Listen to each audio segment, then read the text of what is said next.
Without further ado, the host of Untapped, Spencer Matthews. Look at this. Very exciting. We should do every episode like this.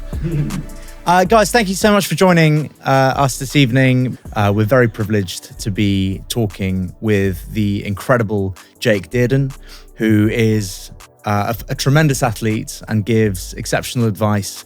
He's ran a sub 2:30 marathon against all the odds at the time and has a really strong passion and heart in this space. And I can't wait to chat to him. I hope you get a lot from the episode, as I know he can deliver. Jake Dearden.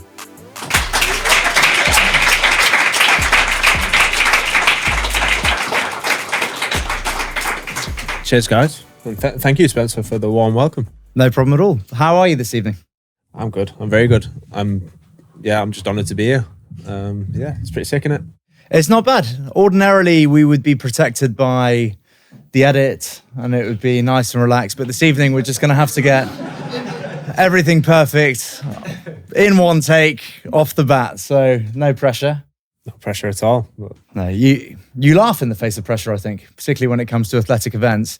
What do you think is the kind of the main difference between somebody who perhaps is a naturally gifted athlete, somebody that excels in sport, and somebody that consistently wins at the top? I think it's how they treat the other aspects of their life. I think that's a massive factor. Anyone can train hard, anyone can, follow a training program, but I think it's all the other factors that are kind of like less spoken about, and it's probably more the boring stuff that the top athletes get right. And it might just be, like I said, nutrition might be one, recovery might be one. It might be, avoiding that really exciting night out with your friends that you know that you need to avoid because you've got a hard training session the next day. It's all them little things that all add up, and over years and years and years, it makes a difference. It might not make a difference if you only do it, that one time, but if you do it, over time and time again. So consistency. Yeah, but for like being 100% on top of your game, like look at Cristiano Ronaldo. Like he's the perfect example. Like doesn't have an off day. A fellow Whoop athlete. Exactly. Yeah. One of the most inspiring people on the planet. But a lot of people probably wouldn't like his life. Every day he does the exact same thing. He trains 3 times a day. Has his nap routinely every single day at the same time, goes to bed at the same time every single day, and that's how you become the best, in my opinion. Where do you think that line is drawn, and kind of at what stage did you begin to make that sacrifice? Because there must have been a time in your life where you took being gifted and better than other people around you to really begin to sacrifice time with your friends, to drink no alcohol or less alcohol, to get to bed early, rise early. When did you begin to make those shifts in your life to really focus on becoming the athlete that you are today? I think everything starts with having a bit of a natural talent or something. So you've, for me personally, it was doing a Hyrox and not really training specifically for the event, but then naturally being okay at it and good at it. And also coaching people in that space as well. Like it gave me such a thrill for coaching people. So then I became more and more invested. And then as time's gone on, it's just kind of like snowballed, and I'm nowhere near perfect now. Like I don't have this kind of, perfect life where I'm saying, no to absolutely everything and only doing the things that are going to make me better. I still make mistakes. I still kind of do things that, probably the people at the top of the game wouldn't do. But I try and get better every day. And I think for me, it was just, just being naturally all right at something, and then seeing how far you can actually take that. There's obviously balance though, isn't there, in life? If you dedicate your entire life to something and you give it your absolute all, and you avoid the simple pleasures in life, the basically allow you to dial it up and tone it down, and to have those moments where you feel exceptional? Because if you're always hammering it, and you're always pushing yourself, trying to achieve something great, and you don't spend the time with your family, you don't spend the time with your friends, do you ever plateau? Do you ever feel shut off from the world? Does your why ever become blurred? Have you ever left a really hard training session feeling physically on top of the world, but just like you're not entirely sure what the point of it is? Or I don't mean to go too deep on that. It's pretty deep, but it's interesting, right? No, for sure. Anyone who's gifted and pursues a dream might wonder what the purpose of that pursuit is, along the way. Yeah, I think the harsh truth is like anyone who is pursuing that probably isn't completely happy. I don't think there's happiness within winning. Like, do you know, there obviously is happiness within the time and moment that you win, but like, I don't think people who are at the top of the game have the happiest lives. Like, I think if you were going for happiness, you would spend more time with your family. You'd enjoy yourself. You go out for drinks with your friends, and you'd have that more of a balance. I think if you truly want to be happy, that's what you should do.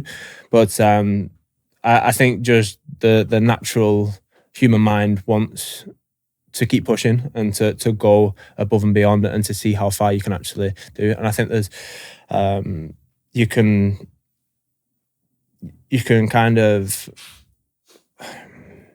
find comfort in doing everything that you can possibly do, and whatever that result is, whether you win or lose, you know that you've done 100%. You can find comfort in that. I think that's what a lot of people do. And a lot of athletes that, like, I'm hopefully on that path now, but I've spoke to a lot of ex-Olympic athletes, and they were like, I tried and give my 100% all. Yes, I didn't get the gold, but it is what it is, and I'm satisfied with that. Do you find that you live to that standard of always trying to be the best version of yourself that you can be? I've always been competitive, but I realized recently that competing with your former self is a lot more useful than comparing yourself to anyone else, and Whoop has been an incredible tool for that. Since switching to the Whoop 5, I can now track how my training, sleep, and recovery are affecting me, not just day to day, but over months. That's where HealthSpan comes in. It tells you your Whoop age, your true physiological age, and your pace of aging, showing if you're slowing down or speeding up biologically. It's all based on 9 rock-solid health metrics, from heart health to strength training to sleep quality. This is the stuff that actually changes how you approach your life. You can start today without spending a penny. Get a free Whoop 5, your first month free, and if it's not for you after 29 days, you get all of your money back. No risk, all reward. Just hit the link in the description. I always, when I'm making decisions, I always think about what would my clone do, which is a bit weird. But imagine if you had a clone and you're competing with him or her, and when you're making a decision, whether it's, am I going to have a bag of sweets at night, or a bag of chocolate on the sofa, or am I going to stay healthy? Yeah, delicious. What would my clone do? And you just ask yourself that, and it gets to me. So I'm like, well, my clone wouldn't do that. So what you're saying, or my clone would do that, and I'm not going to do that. So I'm going to have the edge. So what you're saying is you compete with yourself. Yeah, I think you can make up little games like that. I think that helps. Do you do anything like that? Do you like to stay consistent? I think consistency is pretty key. I think that once you cut out kind of toxic behaviors from your life, you do genuinely begin to not miss them. I interviewed Robin Sharma on the show, who said that, if you have a bad habit, if you stop doing it for 66 days, it's literally a neurological, you've made a neurological shift that you needn't ever do that again. Right, so the habits can be shaped and changed in 66 days. And do you believe that? I don't know any science behind it. I certainly know that, for example, I had issues with alcohol. I drank excessively for many years, all throughout my 20s, at work and outside of work. I was a city broker. It was completely normal to drink pint after pint after pint every single day, and then go out quite late at night, entertaining clients, call it whatever you like. Didn't feel like a problem at all. Felt like a great time, like lucky to be able to do that at work type thing, I suppose. It's only later that it felt like a personal problem.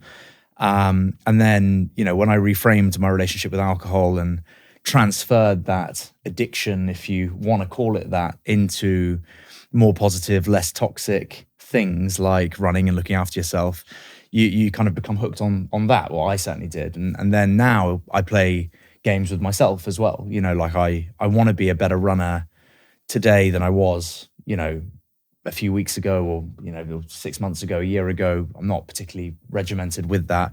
But yeah, I do a similar thing to you. I think I used to focus on people. So I used to go, that person's fast, I want to be as fast as that person, you know, and then I'd become as fast as that person. And then all of a sudden the thing you've been chasing has been achieved, and you're like, oh, I need a new target now. And you kind of like lily pad around targets. And actually, you're always going to find somebody that's faster than you, better looking, wealthier, whatever. You know, it's this Instagram problem, isn't it? Like people talk about that it's not real life. I never suffered with that, you know, like being jealous of other people's things or whatever. But I would fix myself on wanting to run a lap as fast as this guy. And actually, if you compete with yourself, it's a far healthier process, I think, because, you know, as I said, you'll always find somebody stronger, fitter, better. But if you can become stronger and fitter and better than you were, then obviously that is the definition of progress. So for me, you know, I like to feel like I'm always progressing. Yeah, and you've just done the marathon. We had a chat. Obviously, we spoke actually. So me and Spencer, we spoke before he was about to take on London, and you got a huge PB, didn't you? I did. I got a great PB. To be fair to myself, I'd never. That was my first marathon that I raced.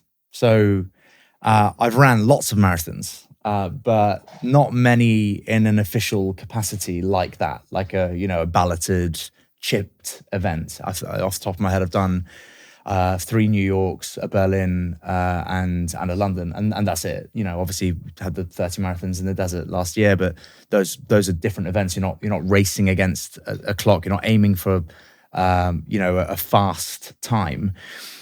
So I took on your fueling strategy, which I want to come on to. I ran a 306, I think, a 306.20, something like that. Good. But that was thanks guys. We can get used to the live audience. No, but I was quietly hoping for a sub 3. In fairness to myself, I didn't do a huge amount of training that was specific to running a sub 3. You know, for example, that those times were my fastest time over the marathon, the half marathon, 15K. You know, so I literally hadn't ran 15K at that pace. Just before. Like checking your watch, PB every. No, I was just trying to stick at a certain pace, and you know, it felt great for the majority of it, and then legs got a bit tired towards the end, as I'm sure you know. But Jake gave me some amazing advice, and he was talking to me about glycogen levels and glycogen depletion, and essentially. You could probably do a better job of explaining it, although I like to think I understand it. But as you're here, we'd love to hear it from you.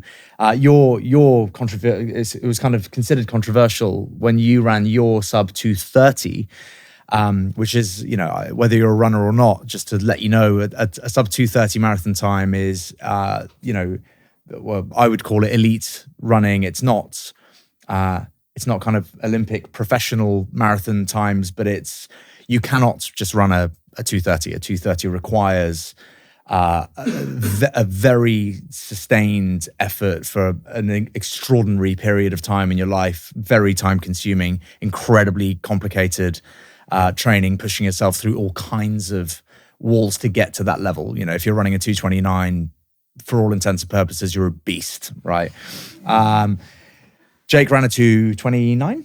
228. 228. Well, don't sell it. Sorry. Well, hang on a second. It's a 228. It's a 228.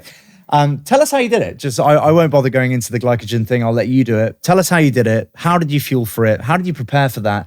Because there was a lot of negativity around, because you announced that you were going to do it before you did it, right? And a lot of people just said, "Good luck, no chance. That's impossible. Have fun with it," you know. And you did it. How did you do it? Yeah, so coming up with the actual goal, so I wanted to run under 2 hours 30.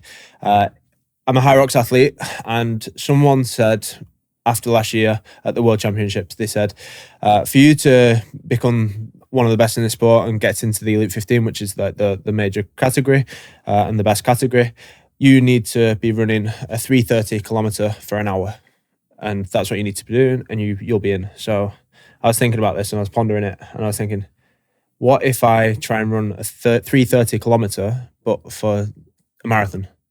And I worked it out and I did the math, and I think a sub 230 is a 331 average kilometer. So that's how I came up with a sub 230. I didn't know whether I could do it. I put it out online and realized that this is actually probably going to be harder than I thought. My PB at the time was 249, so it would have been 19 minutes quicker than my PB. But I thought, I'm going to give it a go. I've got 14 weeks to train for it. I'm going to go for it. So I started training for it.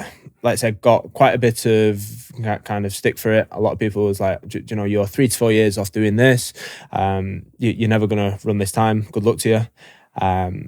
Even a couple of the athletes within the elite fifth field were like, I don't think you can do it. Respect to you, but you're not going to do it. So I spoke to a coach that was near me, and I was like, do you think I can do it? And he did the maths for me. So first of all, he said, he came back with a sheet of paper. It was actually a couple of sheets of paper, and I was like, what's this guy got? Like, I just asked him a question. He was like, right, okay, so if you lose 5 kg, you're going to improve your power to weight ratio. If you what shoes are you wearing? He said, if you change your shoes, because I wasn't wearing carbon plates with my last one, so changed to carbon plates. If I wear ankle socks, he said, I didn't wear ankle socks, by the way, but he said, if you wear ankle socks, then you're going to take off some minutes as well. And then if you sit behind. If you what? So drafting. So ankle socks. Ankle socks. So yeah, Who cares about the socks? I just don't think they look cool, but So it's not helping the time. But apparently it helps the time wearing ankle socks. Ankle socks are cool, by the way. Sorry. Ankle socks are the way forward, actually. But anyway, it's neither here nor there in the story. Go on. Yeah. So it was like, all this straight back, you can run a 230 at the same fitness that you're at now, or you just need to get a little bit fitter, and you'll be able to run a sub 230. So I start doing all these things that he says. I start dropping weight a little bit just to increase my power to weight ratio. And then we start talking about drafting, which drafting is where you run behind someone. So when you're running, you run behind someone, and that can save energy, like cycling. So the Tour de France, for example, they'll have someone at the front, and then they'll have the team behind them, and the team behind them isn't working as hard as the person up front. So if you run the marathon and sit behind someone, it's going to be a little bit easier. And then, do you know how much easier, just roughly? So say somebody is fast, and obviously, I call it a truck and trailer. If you lock into someone, like it is kind of, it feels mentally easier to just keep pace. Staring at their feet and just watching them. But it is actually physically easier. Yeah, just because the air resistance. Creating some drag, I suppose. Yeah, I think so anyway. I don't know how much difference it is, but so we're doing that. And then it was all about the nutrition strategy. Now, I practice this within my training, but the science says that you can absorb 60 to 90 grams of carbohydrates per hour when you're running. So I carved up beforehand, and that consisted of just kind of like my normal foods that I'd eat, but like rice, potato. I kept to kind of like the stuff that I know. Like I know we've touched on, a lot of people before a marathon or whatever, they like to carb up and they like to go out for pizza and pasta. If you're used to having that, then that's absolutely fine. But if you're not, then I'd probably just avoid it and stay quite boring if you can. But so carb up before, and then within the race itself, 60 to 90 grams of carbohydrates. But there's science coming out that I think the elite cyclists are pushing 140 grams per hour on the bikes. So you could potentially go... It's a huge amount of food, but you could go above and beyond that. So I like to have it in the form of like gels and like drinks, so liquid drinks.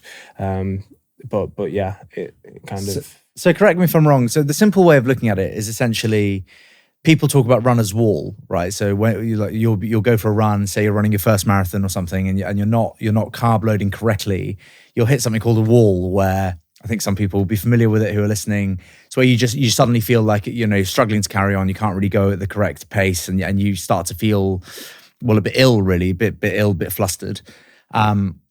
If you carb correctly, your glycogen levels are such that you don't ever, and correct me if I'm wrong, you don't ever hit that wall, because that wall essentially is when your carb levels drop to a certain level and your body begins to process fat instead of carbs. And it's that time when you're burning it so hard and you're, at threshold pace and you've got a high heart rate for, a couple of hours, 3 hours in this case. And your body switches its energy source essentially whilst you're running. So that feeling of change is just a difficult thing to manage. And that is essentially hitting a wall.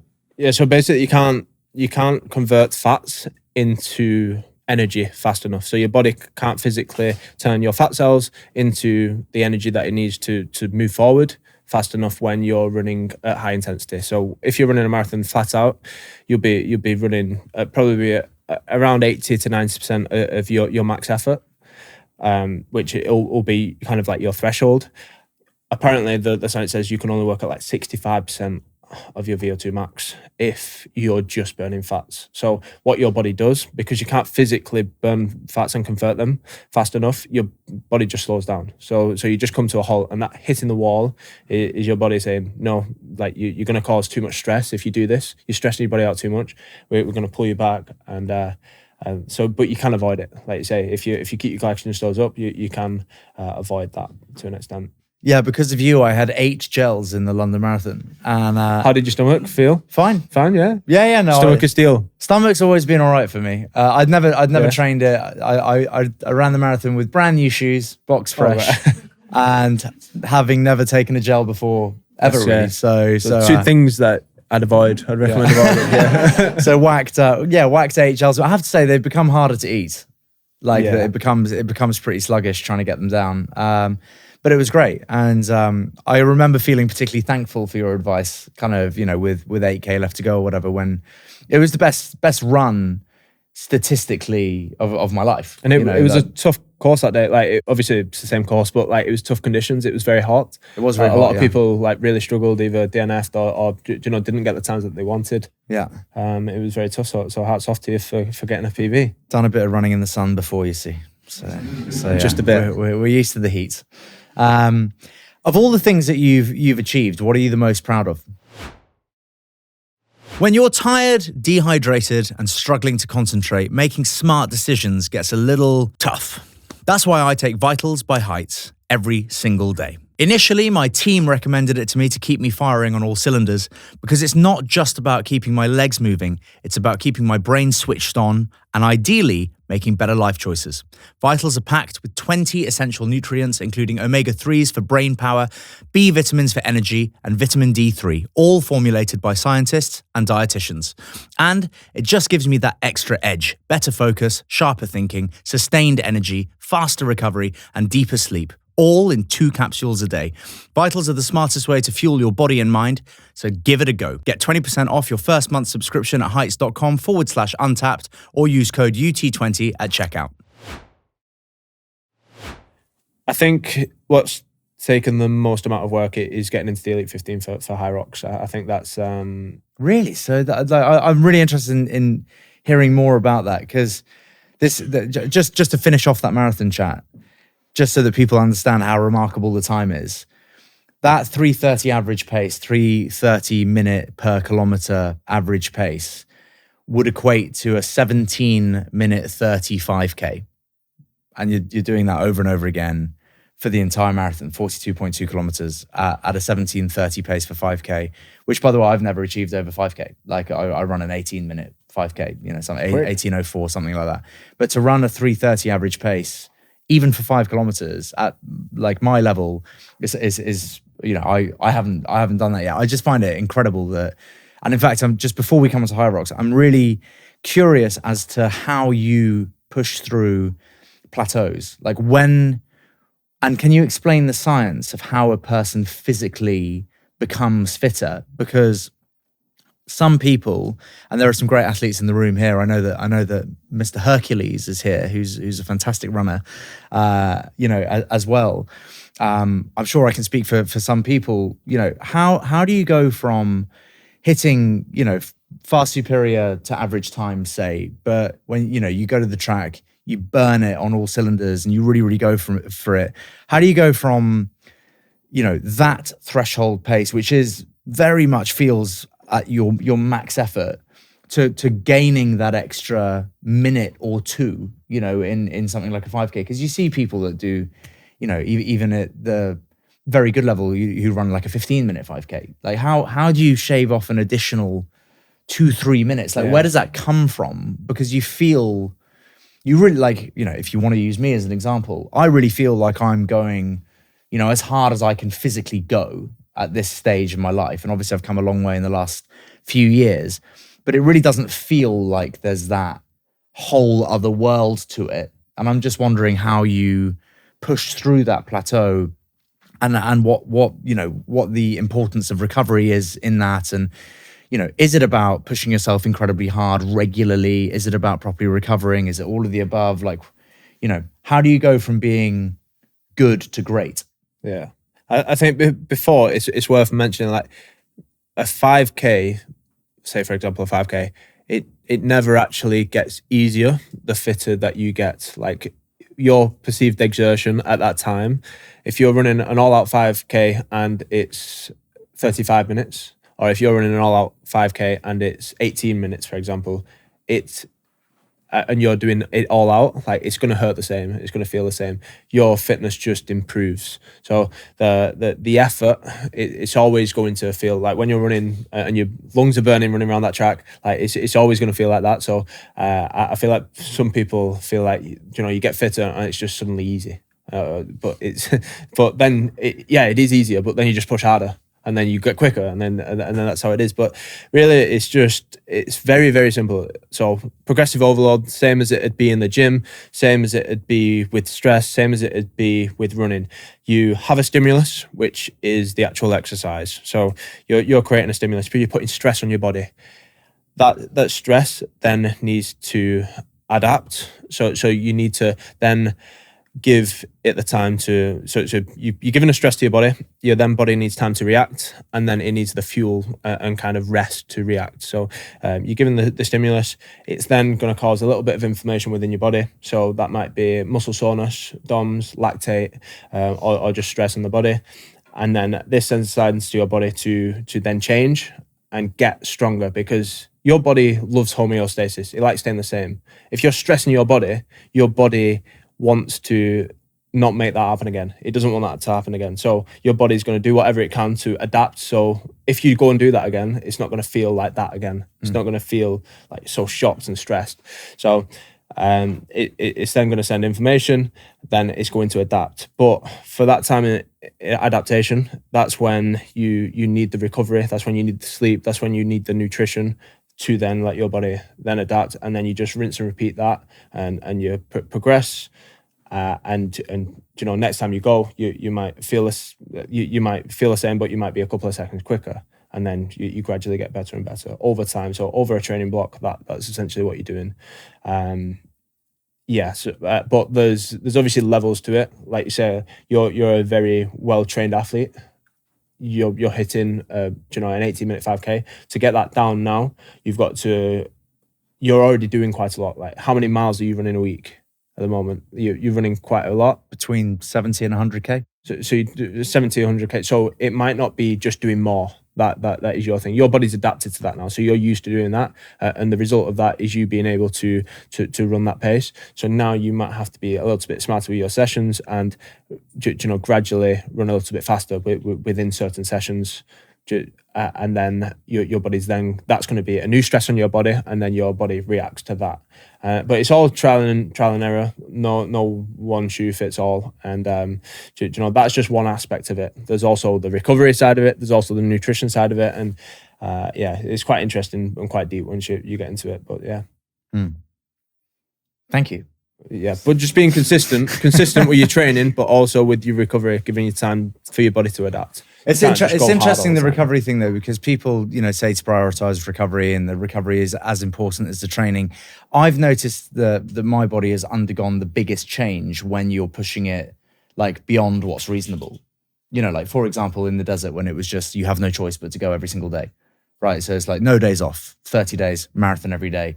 Like, your body actually, as you're talking about, adapts to it, and it becomes easier, and it learns, and it chucks off muscle that it doesn't need, and it becomes this kind of machine that almost instinctively knows what it has to do on a daily basis, right? Because it's you're not giving it the option to rest in a certain way. So you become, the thing that you weren't sure that you could be, right? So I guess the point I was making was, is it worth hammering the same point over and over again, until the body finds it so easy, or is recovery as important as we've been saying it is? I think it is. I think you can train so much that you're breaking your body down, and I think if you switch that and think every training session that you're doing, you're trying to build your body up and make your body stronger, then it's going to help. Obviously, you're going to have certain sessions where you need to kind of really push yourself to the limits, but a couple of these a week, these are normally kind of like your threshold VO2 max sessions, and that's what you need the most time to recover from. So you're going to do a couple of hard sessions per week, but then everything else that you do, whether it's recovery runs, whether it's your easy zone 2, or whether it's your strength work, if you think about them as building you up rather than I'm going into the gym to smash my legs in so I can't walk for 7 days. Like, yes, that's great, and it will make your body react and adapt, and you're going to get stronger legs. But like, you can increase chance of injury doing that. You can do there's so much more productive ways of doing that. But it's all I think movement is kind of medicine, and separating your hard days and easy days is so your body can recover and you can keep building is really important. Movement is medicine is nice. Yeah, no, like that. Yeah, I think it is. I think it is, but it's got to be the right movement, and it's what you're listening to your body. So obviously we're into a new Hyrox season now. You were Hyrox doubles world champion.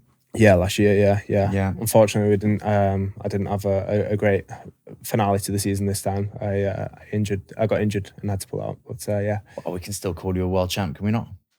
Maybe. Yeah. Maybe. I'll call you a world champ. Oh, thank you. Yeah. Jake Dearden, Hyrox doubles world champion. Excellent. I think if you've been a world champion, you can, it's like all these boxers who just constantly carry around the world champion title, even though they're not the current world champion. I think that's fine. We can do this for you. Yeah. That's no problem. I should have just retired, shouldn't I? Why Hyrox? What excited you about Hyrox? I'm sure everybody here knows what a Hyrox is, but just for the purpose of the interview, can you briefly just describe exactly what a Hyrox is and why it appealed to you? So Hyrox is a functional fitness race that consists of 8 runs and 8 stations, a station in between every run, and basically it's just a time goal from start to finish. You try and complete it as fast as possible. So the reason I got into Hyrox was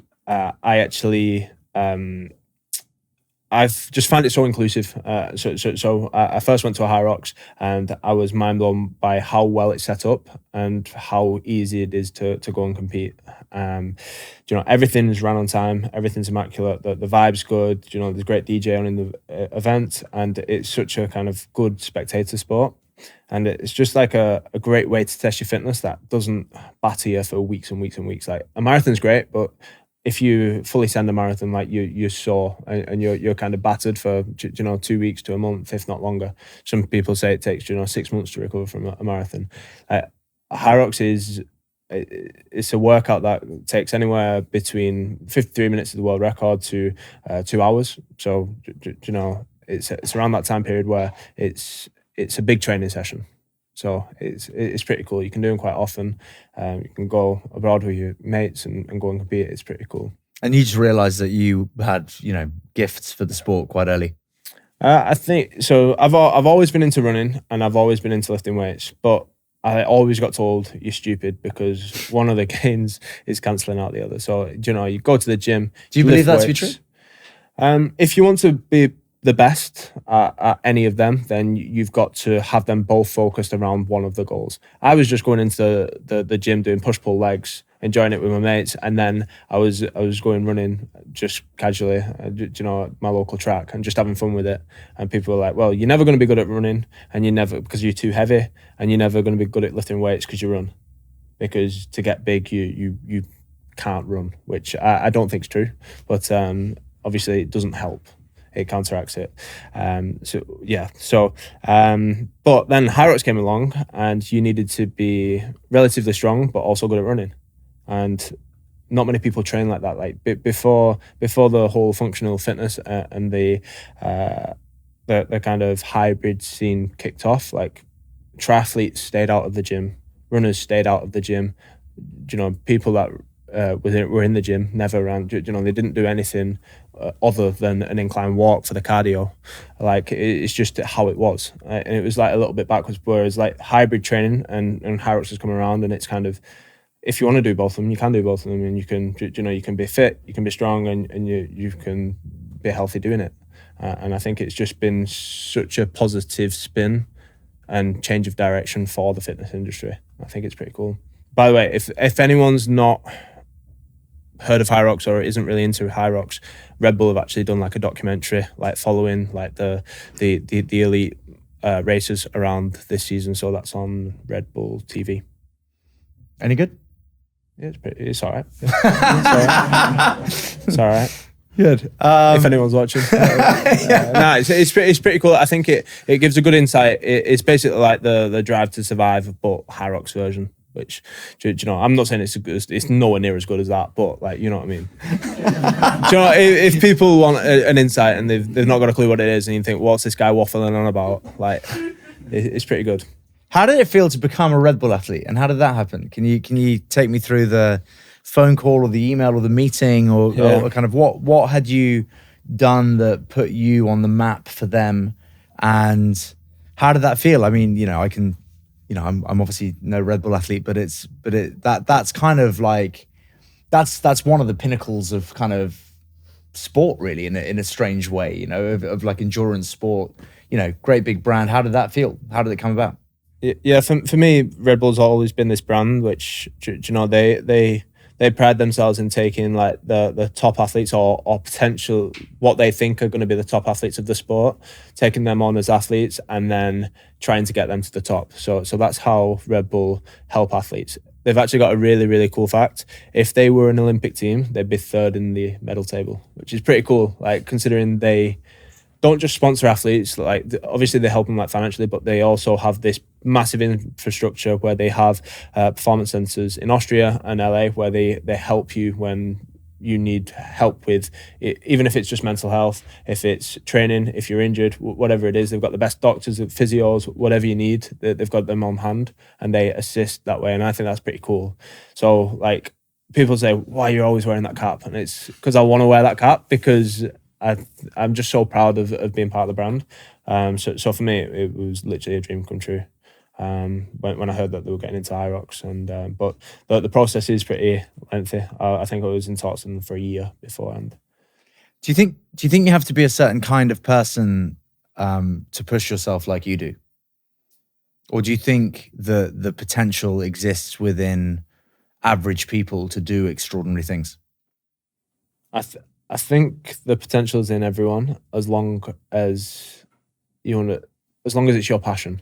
I think it's got to be a passion of yours to pursue whatever you're doing. Like, I genuinely thought before I found fitness and before I found coaching, I thought I was just a lazy person. Like, I was training to be a civil engineer, and I struggled to sit at a computer for 2 hours out of the 8 hours a day.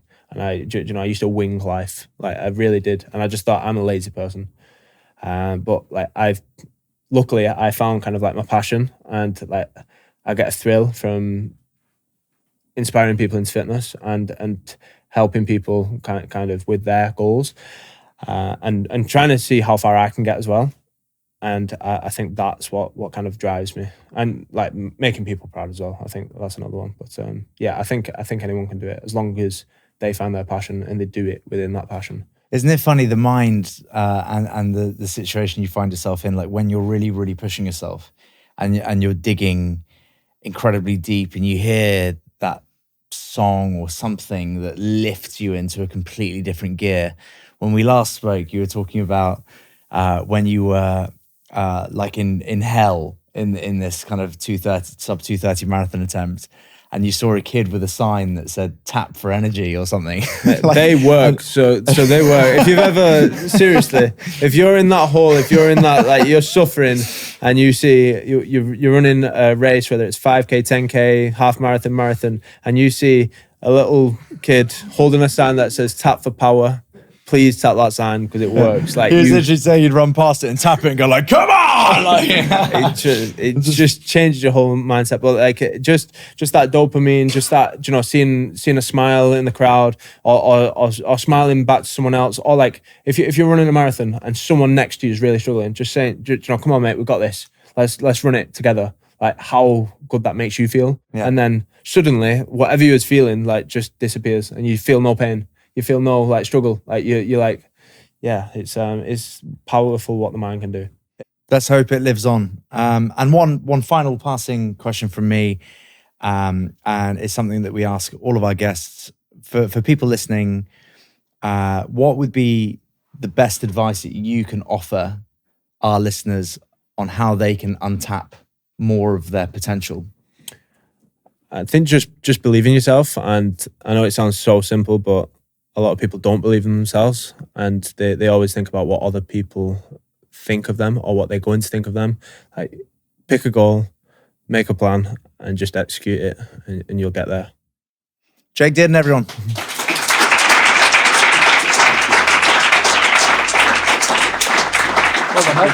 Thank you. Thanks so much for listening. We hope you enjoyed that episode. And if you want to hear more incredible conversations with extraordinary people to help unlock the potential within all of us, then please subscribe, follow, and review the show wherever you're listening or watching. Thanks again, and we'll catch you next week right here on Untapped.